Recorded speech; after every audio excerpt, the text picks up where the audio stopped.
Konflik rumah tangga pengacara kondang Hotma Sitompul dan Desiree Tarigan tak kunjung tuntas dan terus menuai sorotan publik. Kabar konflik rumah tangga Desiree dan Hotma tidak hanya ramai dibicarakan di dunia maya. Kabar tersebut pun telah sampai ke telinga presenter kondang Raffi Ahmad. Seperti yang diketahui, Hotma Sitompul pernah menjadi kuasa hukum Raffi Ahmad beberapa tahun silam. Lantas, seperti apakah tanggapan Raffi Ahmad mengenai kabar tentang polemik rumah tangga Hotma Sitompul? Komentar soal ini, Abang Hotma yang lagi bermasalah nih sama Korea itu gimana tuh? Ya, semoga punya masalah semuanya cepat selesai. Itu aja doa saya. Sementara itu, polemik rumah tangga ibu kandung Bams, Desiree Tarigan dan ayah sambungnya Hotma Sitompul makin memanas dan terus menuai sorotan publik. Rumah tangga yang terlihat harmonis dan bahagia itu justru kini tengah diterpa konflik panas. Tepatnya 29 Maret kemarin, Desiree didampingi kuasa hukumnya Hotman Paris Hutapea kembali melakukan press conference di hadapan media perihal polemik yang terjadi dalam rumah tangganya. Di hadapan awak media, lagi dan lagi Ibunda Bams itu pun mengakui bahwa keputusannya untuk angkat kaki dari rumah bukan inisiatifnya, melainkan ia diusir secara tiba-tiba oleh Hotma Sitompul. Dan di depan seluruh awak media, air mata Desiree jatuh deras membasahi wajahnya saat mengulang kembali peristiwa pahit saat ia diusir oleh suaminya, Hotma Sitompul. Namun di sisi lain, seperti apakah tanggapan pihak kuasa hukum Hotma Sitompul perihal insiden pengusiran itu? Suamimu mengatakan, kau yang meninggalkan rumah. Apa jawabanmu? Enggak, saya kan diusir. Apa? Enggak, saya kan yang diusir. Bagaimana? Apakah hari itu ada tanggal berapa kejadian itu? Tanggal 7. Tanggal 7 bulan Februari. Apakah ada pertengkaran saat itu dan kemudian berakhir dengan kalimat itu atau gimana? Enggak ada apa-apa, pagi-pagi dari sampai pagi sampai sore enggak ada apa-apa, malam-malam tiba-tiba saya dipanggil anak buahnya, terus dari pagi tidak ada apa-apa, tiba-tiba dipanggil, terus diminta apa? Ya dia bilang saya nggak mau lihat kamu lagi gitu, kamu pergi aja dari sini gitu. Oke. Bawa barang-barang kamu. Ya, terus Ya saya kembali ke tempat ibu saya. Jadi malam itu juga kau pergi? Oke.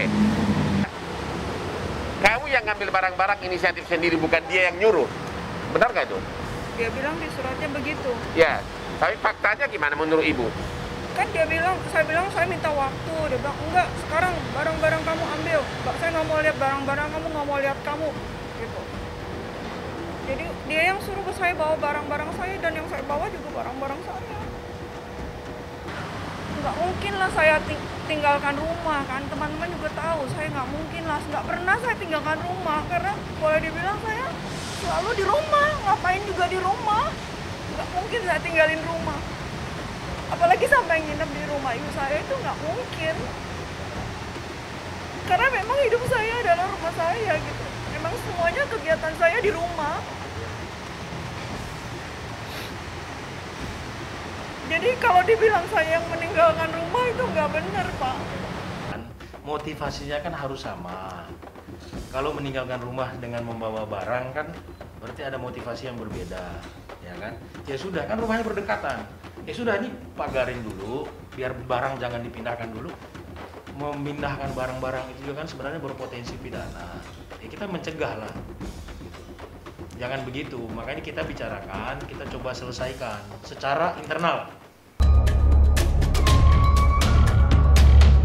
Hati Desiree Tarigan pun makin hancur berkeping-keping saat ingin kembali ke rumahnya. Wanita yang gemar melukis dan memasak ini justru mendapati pintu rumahnya tertutup rapat. Yang lebih mengejutkan lagi, rumah mewahnya yang dulu tidak memiliki pembatas dengan rumah ibundanya justru kini berbeda. Dinding pembatas yang semulanya beralaskan seng itu dalam waktu yang singkat berubah menjadi sebuah dinding tembok permanen yang berdiri kokoh memanjang membatasi dua rumah itu. Maka seperti inilah momen Hotman Paris dan Desire meninjau langsung pagar pembatas yang kini terlihat sedang dalam proses pembangunan secara permanen. Di sisi lain, seperti apa juga tanggapan pihak Hotma Sitompul mengenai pagar pembatas itu? Benarkah pihak Hotma ingin persoalan rumah tangga diselesaikan secara damai?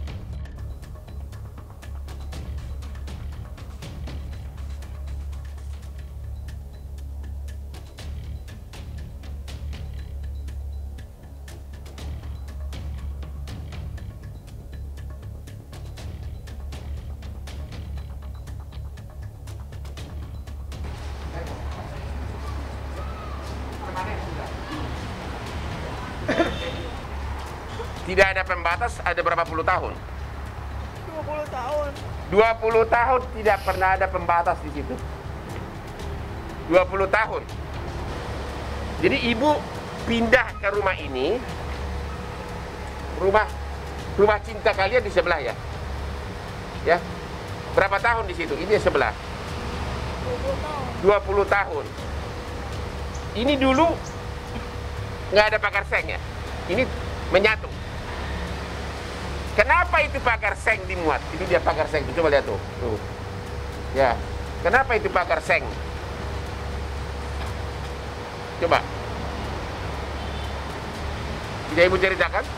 Karena mungkin karena dia bilang kan nggak mau lihat saya lagi, malah dipagar gitu kali. Kan dia bilang kamu pergi, saya nggak mau lihat kamu lagi. Ya namanya diusir. Begitu. Jadi itu berapa hari sesudah kamu pergi pagar itu dibuat? Pagar seng. 5 hari. 5 hari sesudah ibu pergi tanggal 7 ya, ya. Kemudian tanggal 5 hari sesudah itu di pagar seng. Dan sekarang sudah mulai dibangun ya permanen ya. Tembok permanen. 2 bulan di sini tanpa pembatas, tapi tidak pernah datang jemput, tidak pernah nanya, mama udah makan belum, mama lagi apa, SMS pun tidak pernah. Bahkan cuma selisih seminggu udah langsung dipasang, dipagar dengan seng. Sekarang mau permanen lagi. Padahal selama 20 tahun itu tidak ada pagar. Ya benar ya Bu?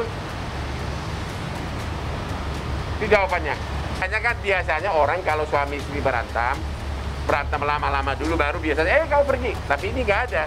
Malah dia dipanggil ya.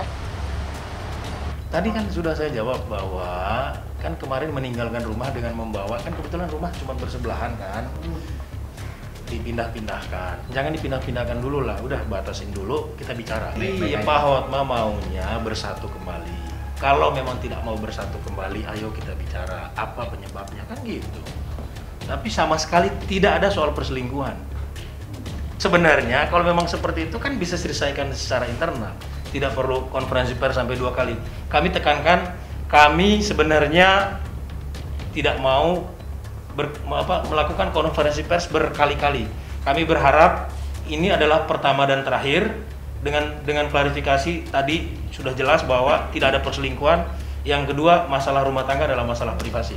Dan ini kami berharap ini konferensi pers kami pertama dan terakhir untuk memberikan informasi yang benar apa yang terjadi.